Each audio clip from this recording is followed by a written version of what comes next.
Bismillahirrahmanirrahim. Assalamualaikum warahmatullahi wabarakatuh. Perkenalkan saya, Dr. Dori Yuvenda SPD MT, dosen di program studi Teknik Mesin, Fakultas Teknik Universitas Negeri Padang. Bidang keahlian saya adalah teknik mesin dengan konsentrasi mesin konversi energi. Salah satu mata kuliah yang saya ampu di program studi teknik mesin adalah mekanika fluida. Dalam kesempatan kali ini, izinkan saya untuk menjelaskan proses pembelajaran mekanika fluida pada program studi teknik mesin. Mata kuliah mekanika fluida merupakan mata kuliah wajib di program studi, dengan beban SKS-nya adalah 3. Adapun capaian pembelajaran mata kuliah ini adalah, yang pertama, mampu menjelaskan konsep dasar mekanika fluida, seperti sifat fluida, statika fluida, kinematika fluida, dan dinamika fluida. Yang kedua, mampu menganalisis keseimbangan benda yang terendam dalam fluida. Yang ketiga, mampu menjelaskan analisis momentum dalam sistem aliran. Yang keempat, mampu menganalisis aliran dalam saluran tertutup dan saluran terbuka. Yang kelima, mampu menjelaskan jenis-jenis dan analisis cara kerja mesin-mesin fluida, seperti turbin dan pompa. Yang keenam, mampu merancang peralatan sederhana yang menggunakan prinsip dasar mekanika fluida, baik secara mandiri maupun kelompok. Mata kuliah ini membahas tentang pengetahuan dasar-dasar mekanika fluida terkait dengan sifat fluida, statika dan dinamika fluida, aliran dalam saluran tertutup dan aliran dalam saluran terbuka, mesin-mesin fluida, beserta penerapannya dalam bidang teknik mesin. Pada perkuliahan mekanika fluida ini, kita juga memberikan project based learning kepada mahasiswa yang kita kenal dengan mini project. Di mana penugasan mini project ini kita berikan pada minggu ke-14 dan 15. Dan kemudian akan dipresentasikan pada minggu ke-16. Adapun proses penilaian pada mata kuliah ini, kita membaginya menjadi 6 komponen. Komponen yang pertama adalah ujian tengah semester dengan bobot nilainya adalah 15%. Komponen yang kedua adalah ujian akhir semester dengan bobot nilainya adalah 15%. Komponen yang ketiga adalah tugas mahasiswa dengan bobot nilainya adalah 10%. Komponen yang keempat adalah kehadiran mahasiswa dengan bobot nilainya 10%. Komponen yang kelima adalah case-based method atau studi kasus dengan bobot nilainya 25%.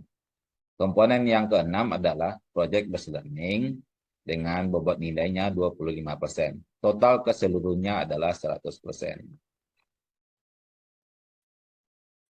Adapun proses pelaksanaan pembelajaran di mata kuliah mekanika fluida, kita melaksanakan secara luring dan daring. Untuk luring sendiri, kita laksanakan tatap muka di dalam kelas. Sedangkan untuk perkuliahan daring, kita melaksanakannya dengan model sinkronus dan asinkronus. Untuk model asinkronus, kita memanfaatkan Learning Management System atau LMS yang sudah digunakan oleh Universitas Negeri Padang. Keuntungan dari LMS ini adalah yang pertama, kita bisa membuat menu daftar hadir mahasiswa 16 kali pertemuan pada satu semester. Kemudian, kita juga bisa membuat grup WhatsApp WA mata kuliah mekanika fluida untuk mempermudah proses perkuliahan. Kemudian, kita juga bisa memberikan rencana pembelajaran semester.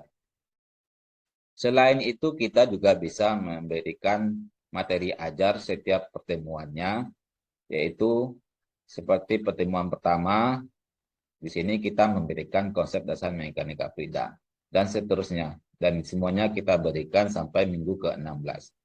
Kemudian juga pada setiap pertemuan, kita juga memberikan tugas-tugas, di mana tugas ini akan dikerjakan oleh mahasiswa dan kemudian dikirim melalui LMS. Kemudian perkuliahan secara sinkronusnya kita laksanakan tatap muka langsung di dunia maya dengan menggunakan aplikasi Zoom Meeting atau Google Meet. Berikut ini cuplikan proses pelaksanaan perkuliahan mata kuliah mekanika fluida di program studi teknik mesin. Selamat menyaksikan.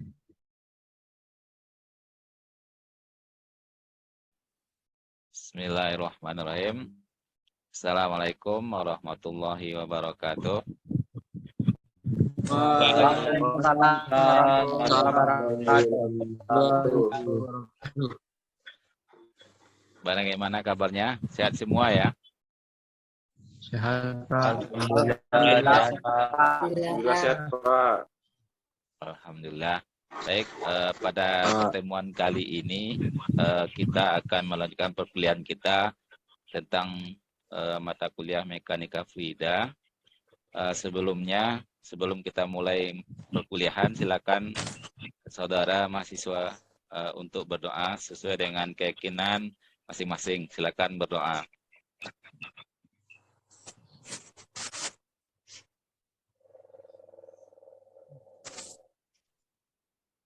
Oke, selesai. Baik, sebelum kita mulai materi, semuanya sudah mengambil absensi perkuliahan? Sudah, Sudah ya? Oke, nanti mengambilnya di e-learning ya.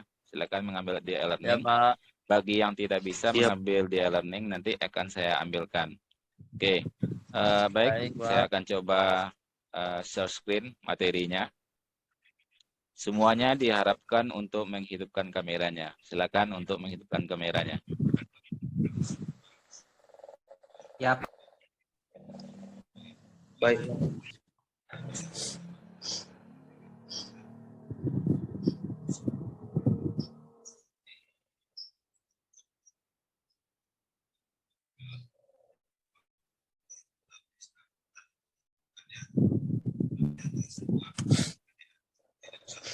Oke, bahasan kita kali ini adalah terkait dengan fluida properties atau dalam bahasa Indonesia itu sifat-sifat fluida ya, atau karakteristik dari sebuah fluida. Baik, tujuan pembelajarannya adalah yang pertama itu adalah untuk memahami karakteristik atau sifat-sifat dari fluida seperti apa? Kerapatan, kemudian berat jenis, kemudian kompresibilitas atau kemanfaatan, dan juga ada viskositas, kemudian juga ada tegang permukaan. Sebelum kita membahas lebih dalam, kita sedikit jelaskan tentang parameter fisik dari fluida. Kita tahu bahwa fluida itu apa? Sebuah zat yang dapat mengalir, yang berbentuk cair atau gas. Ya. Jadi sebuah zat yang dapat mengalir yang berbentuk cair atau gas. Oke. Karakteristik fluida itu dapat ditinjau dari segi. Yang pertama itu bisa ditinjau dari segi kerapatannya. Oke. Kemudian juga bisa ditinjau dari berat jenisnya atau densitasnya ya. Kemudian juga bisa ditinjau dari volume. Kemudian bisa juga ditinjau dari kompresibilitas ya atau kemanfaatan. Kemudian juga bisa ditinjau dari viskositas atau kekentalan. Kemudian juga bisa kita tinjau dari tegangan permukaan. Oke, kita lanjut.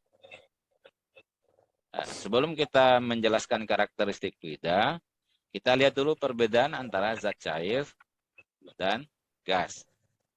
Yang pertama kita lihat zat cair. Zat cair biasanya diistilahkan dengan liquid ya. Yang pertama itu sifatnya atau karakteristiknya itu adalah incompressible. Kira-kira saudara pernah melihat atau mengetahui atau mendengar terkait dengan incompressible? Sudah? Belum ya?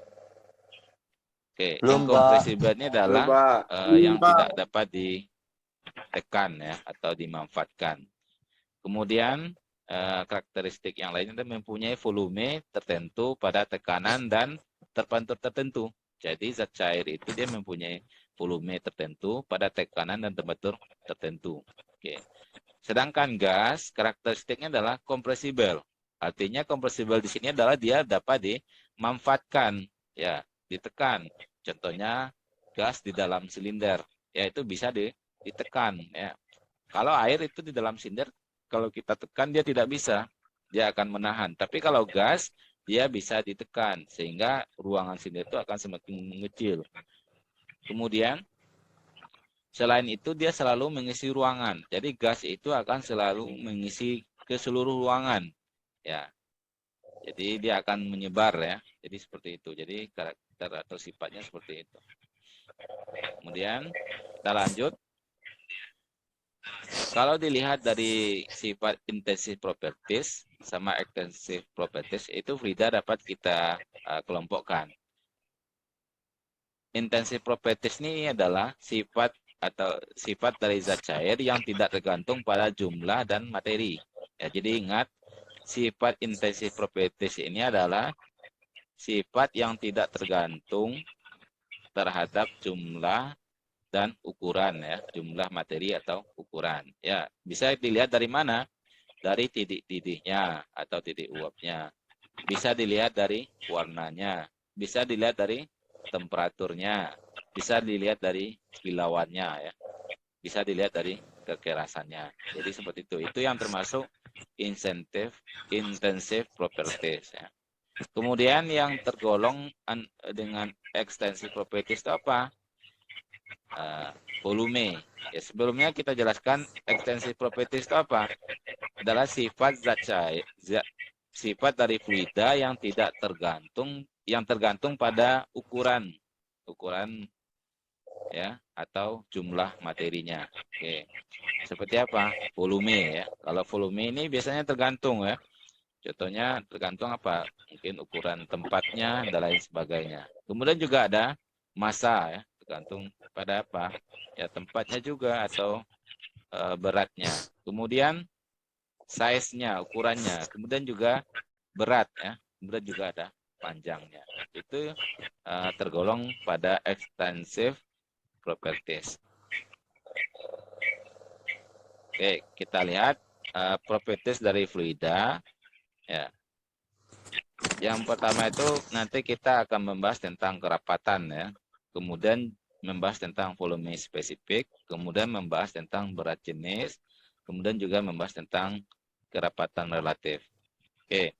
Biasanya kerapatan ini disilahkan juga dengan densitas ya. Biasanya dilambangkan dengan rho ya. Rho dengan satuannya adalah kilogram per meter kubik ya. Kenapa di kilogram per meter kubik? Karena rho ini atau densitas ini adalah massa dikali volume. Ya, massa ada satuannya adalah kilogram, sedangkan volume itu adalah satunya apa? Meter kubik. Oke. Kemudian ada juga volume spesifik. Ya, biasanya volume spesifik ini dilambangkan dengan VS. Ya, di mana VS ini ya kebalikan dari densitas ya, dengan satuannya adalah meter kubik per kilogram. Makanya bisa dirumuskan VS itu adalah 1 per rho ya. Kita tahu tadi rho itu adalah satunya kilogram per meter kubik. Kemudian berat jenis ya, berat jenis ya biasanya ini dilambangkan dengan apa ini? Lambang apa nih Muklis?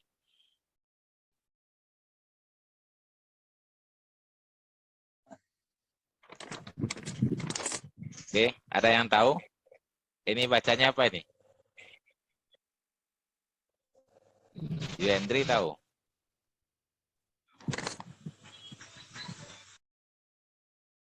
Yendri tahu? Enggak. Lambda ada, Pak. Lambda? Lambda itu, Pak. Bukan lambda. Ini lambang dari apa nih? Gamma ya, gamma. Oke. Gamma.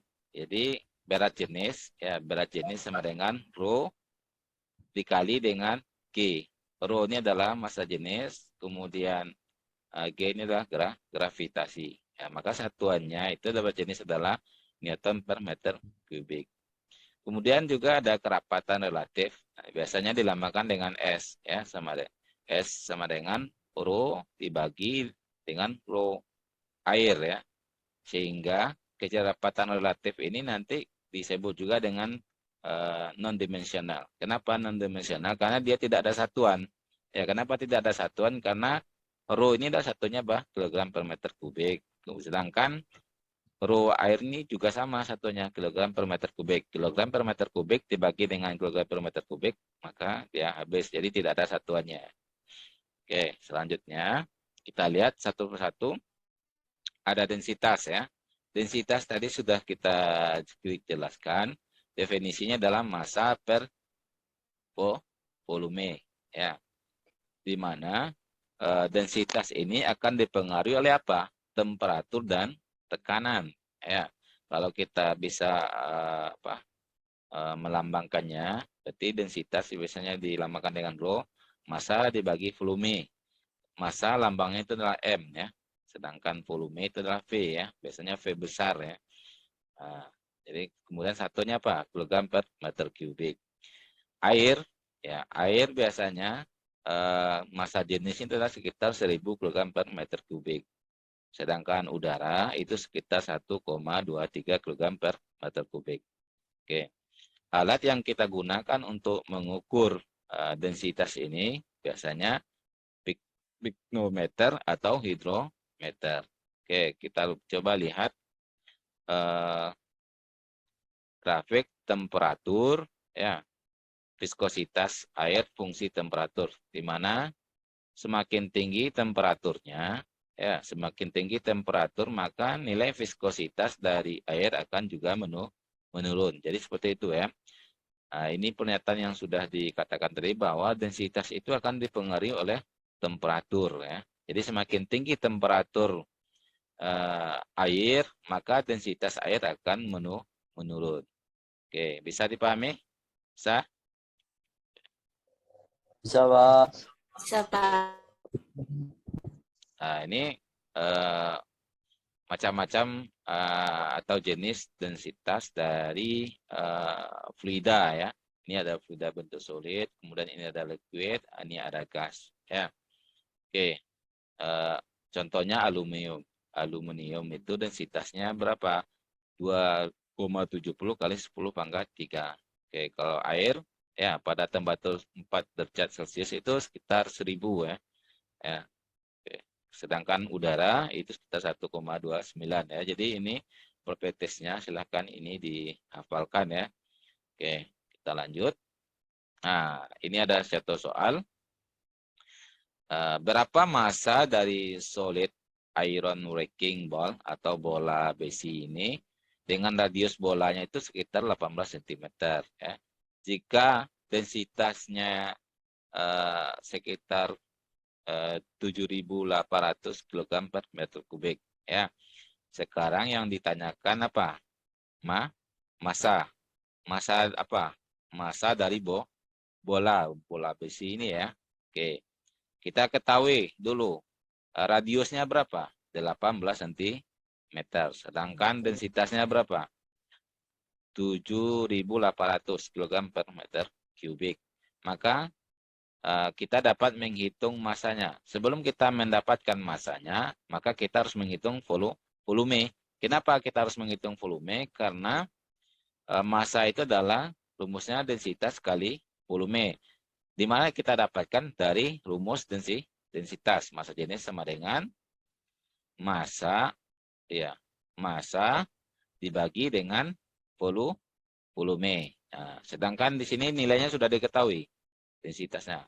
Sedangkan volumenya belum. Berarti kita harus cari volume. Volume apa yang kita cari adalah volume bola.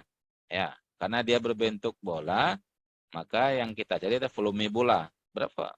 Untuk rumus volume bola itu adalah 4/3 dikali V R pangkat 3 ya. Oke, satuan volume apa? Satuan volume adalah meter kubik. Oke. Ya. Sekarang kalau saya tanya volume silinder, apa rumusnya? Ayo, siapa yang tahu? Kalau volume silinder.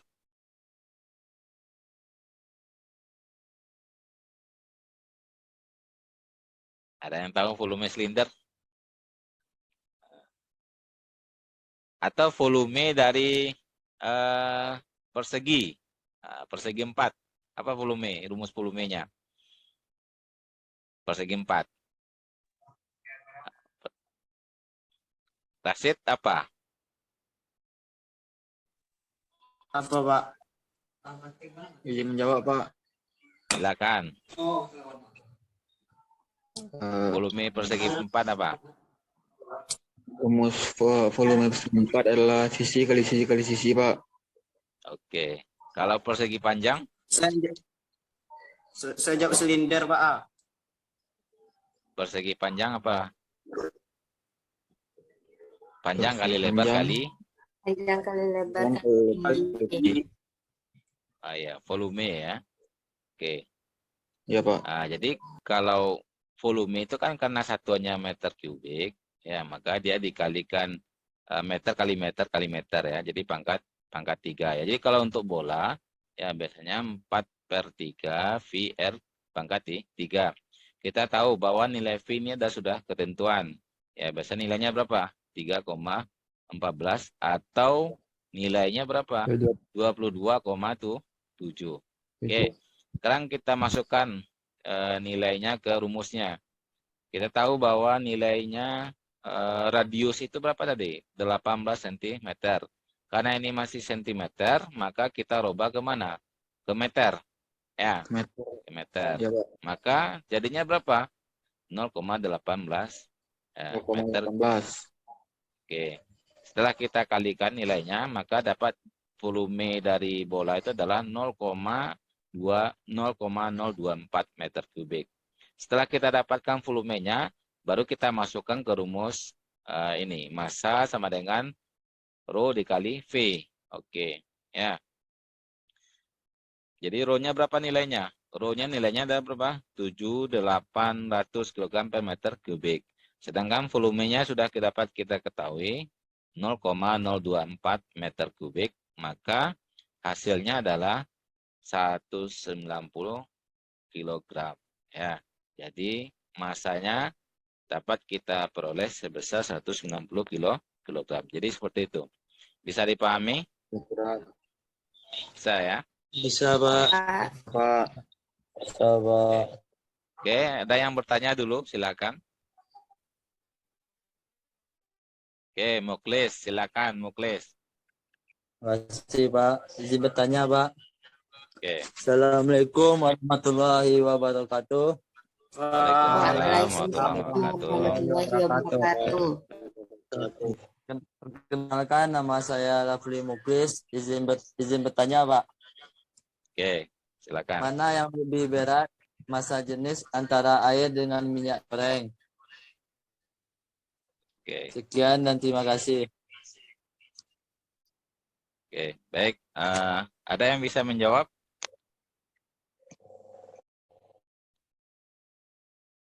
Oke, Rosid, silakan Rosid. Baik, Pak. Terima kasih atas kesempatan, Pak. Baik, Assalamualaikum warahmatullahi wabarakatuh. Warahmatullahi wabarakatuh. Perkenalkan, nama saya Rashid. Saya akan menjawab pertanyaan dari Muklis. Menurut saya, yang lebih berat itu ialah air. Apa? Karena densitas air lebih tinggi daripada densitas minyak goreng. Sekian, Pak. Oke, baik. Betul ya apa yang disampaikan oleh Rashid. Jadi yang dipertanyakan sama Muklis itu adalah mana yang lebih berat, densitas air dengan densitas minyak goreng ya. Ya, lebih berat densitas air ya. Tadi air berapa densitasnya? Berapa? Dari yang sudah kita sampaikan tadi berapa? Air itu sekitar berapa? Pada temperatur 4 derajat itu air itu berapa densitasnya? Ini 1000 kg per meter kubik ya. Ya, sedangkan minyak goreng itu densitasnya sebesar kira-kira 930 ya. 30 sampai dengan 960 ya kilogram per meter kubik ya. Jadi lebih berat air dibandingkan densitas dari minyak goreng. Oke. Terima kasih Pak Rashid atas jawabannya. Demikianlah deskripsi diri saya terkait bidang pengajaran. Saya, Dr. Dori Yuvenda, SPD MT, mengucapkan terima kasih atas segala perhatian. Saya sudahi. Assalamualaikum warahmatullahi wabarakatuh.